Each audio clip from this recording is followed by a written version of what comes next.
At 11:47 that evening, the monitors went flat. 3 specialists had been in that room: a cardiologist flown in from Boston, a neurologist with 3 decades of practice, and a critical care physician known for never leaving a patient uncertain. All 3 walked away. The family received the news. Paperwork began. The night nurse dimmed the lights. By midnight, the most powerful man in the city was dead. By dawn, everything had shifted. Not because of the specialists, or the equipment, or the protocols followed, but because of a 3-year-old girl in a pink dress, pressing her small hand against an unconscious man's face in the quiet hours, holding her teddy bear against his chest, speaking to him in the soft, assured way that only very young children speak to those they believe can hear them. And because of her mother, who had cleaned that floor for 9 years, who would know by morning that the most significant act she'd ever performed in that building had nothing to do with a mop. Before we begin, if you believe that the smallest and most overlooked people often carry the greatest gifts, please like this video, subscribe to the channel, and share this with someone who needs to believe in something today. His name was Roman Hale. At 58, he'd spent 30 years building a real estate empire spanning 4 continents. Financial publications had called him visionary, relentless, and difficult in equal measure, descriptions he'd never contested. He had one daughter, Sarah, the only person on earth who argued with him without calculating consequences first. He'd arrived at the hospital 11 days earlier after a cardiac event. His housekeeper recognized and responded to with such speed that paramedics later credited it with keeping him alive. She'd taken a first aid course the previous year and had never cleared his throat, mentioned it, as it hadn't seemed worth noting. The first week appeared manageable. Then a secondary crisis emerged, and the 3 specialists gathered in the corridor, carefully explaining its implications to Sarah. She listened, showing none of it on her face. She'd learned from her father, among other lessons, that rooms read your expression before your words. She returned home at 2:00 a.m. because the night nurse, Mernetta, whose name sat on the whiteboard in careful block letters alongside Sarah and Alyssa, gently told her rest was something she needed too. Mernetta was almost right. Her name was Ada Wren. She was 34, cleaning the 4th floor of that hospital for 9 years, working toward a nursing qualification pursued slowly, 1 exam at a time, around night shifts, single parenthood, and a budget demanding precision in every choice.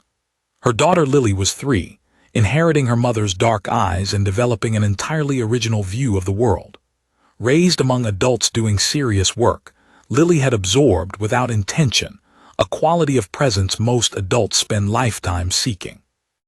Ada brought Lily on night shifts when the family room was available. The 4th floor supervisor, Marguerite, who'd worked there 21 years, had learned to distinguish what required formal attention from what didn't.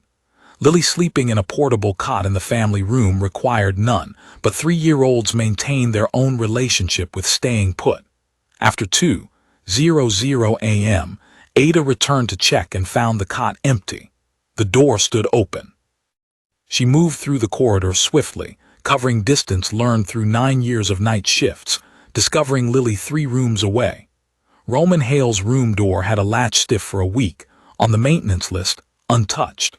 Lily pushed it open with total physical commitment of a child who'd identified a destination and wasn't deterred by obstacles. She sat on the bed, climbed the way Lily climbed everything, lying against the man's side with her teddy bear pressed to his chest. Her small hand rested on his face cheek, touching with gentleness that in the dim light seemed deliberate. She talked to him, not loudly, in the quiet, continuous, unhurried way she spoke to stuffed animals when she believed no one listened. Ada couldn't hear the words from the doorway, only the tone, completely unbothered, completely confident, like a child addressing something she believed was present. Ada stood in the doorway. She should have entered immediately. She knew that.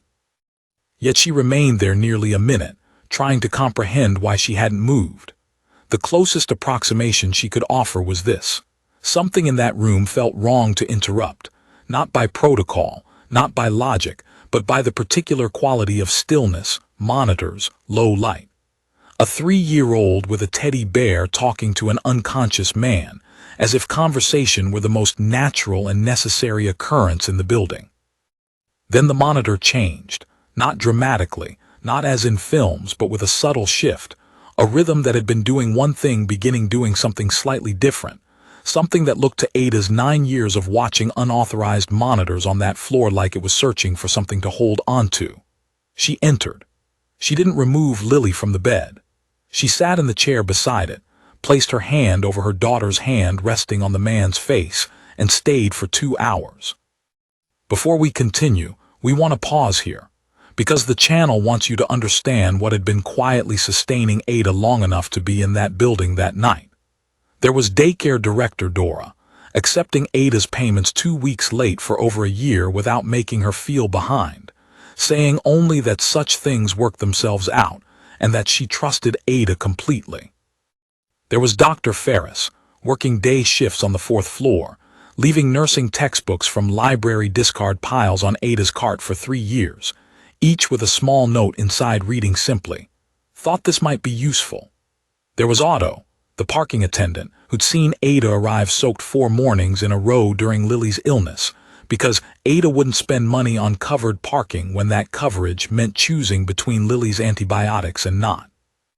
Otto handed her an access card, called it a spare, and had quietly renewed it every 6 months since. None of these people knew each other. None knew they formed part of a chain.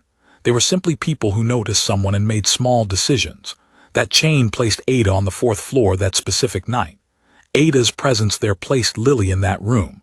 And Lily in that room was something nobody could fully explain afterward. This is what the channel believes. Impossible things rarely arrive alone. They come carried by a long, quiet line of ordinary people doing ordinary small things that accumulated into something no one planned and no one could have predicted. At 4:23 a.m., Roman Hale moved his head.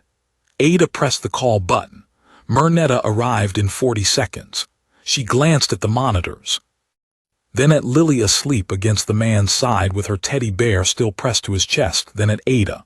"How long have you been in here?" she asked. "About 2 hours," Ada replied. Mernetta examined the monitors again. Then she said she needed to call the team and asked Ada to take Lily back to the family room. Ada lifted Lily carefully. The child made a small sound, clutched the teddy bear tighter, didn't fully awaken. Ada carried her down the corridor and sat with her in the family room's quiet until medical team sounds through the floor indicated things had changed. Roman opened his eyes 4 days later, in stages like someone surfacing from very deep water. By week's end, he was awake for hours at a time. His first clear sentence, spoken to Sarah beside the bed on a Tuesday afternoon, was direct as he'd always been. "I'm hungry," she laughed, a sound absent for 2 weeks. He inquired about the 4th, about what had happened. Sarah recounted everything, having spoken directly with Ada in the corridor, asking for minutes. Ada had shared the straightforward version and apologized for not removing Lily immediately, understanding if there were consequences.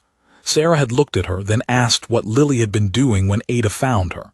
Ada said she had her hand on his face, talking to him. Sarah asked what Lily thought she was saying. Ada said, "I don't know. She talks to everything. Her bears, the plants outside, the pigeons. She thinks everything can hear her." Sarah said quietly, "Maybe everything can." Roman requested to meet Lily. The meeting occurred Thursday morning. Lily arrived in her pink dress holding her teddy bear, looked at monitors and tubes and medical machinery, remained entirely unbothered. She climbed onto the bed with the same purposeful determination as before, pressed the teddy bear against his chest, gazed at his face. "You look better," she said. Roman Hale, who hadn't cried in front of another person in 20 years, looked at the ceiling briefly. Then he said, "I feel better." She patted his cheek twice with her small hand. Then she looked around the room and asked if there was juice. There was juice. Roman asked Ada what she needed, not as generosity performed, but as a genuine question from someone intending to act on the answer. Ada explained the nursing qualification, the 2 remaining exams, costs, time, and childcare vanishing whenever she attempted study past 10 at night. Roman asked how long it would take if those obstacles were removed. Ada said, "A year, maybe less." He made 4 calls that afternoon. not to simplify but to enable. Ada didn't want simplicity. She wanted possibility, explaining the distinction clearly, which Roman understood immediately because he'd built everything he owned by grasping the difference between removing obstacles and removing effort. Roman's calls didn't generate new resources. They connected Ada to existing programs she'd qualified for but hadn't known about because nobody told her, and she lacked time to discover them independently. Ada took her first remaining exam 4 months later. She passed. She took the second 3 months after that. The day she received her results, she stood in the corridor with her cart when her phone lit up. She paused, then went to the family room and sat quietly for a while. Mernetta found her there. She looked at the phone, then Ada's face understood what she beheld. She sat beside Ada. After a moment she said, "I knew you would." Ada replied, "You didn't know me when I started." Mernetta said, "I knew you by the second week." Roman told Sarah once, "I don't know what she did in that room." Sarah answered, "Neither does she. She was just there." He said, "That's the whole thing, isn't it?" Sarah said, "That's the whole thing. Never underestimate the person pushing the cart down the corridor. Never underestimate her daughter. Never underestimate what 9 years of quiet persistence looks like from within, or what it makes possible when it arrives in the right room at the right moment. And never underestimate a 3-year-old who talks to everything because she believes everything can hear her, because sometimes everything can."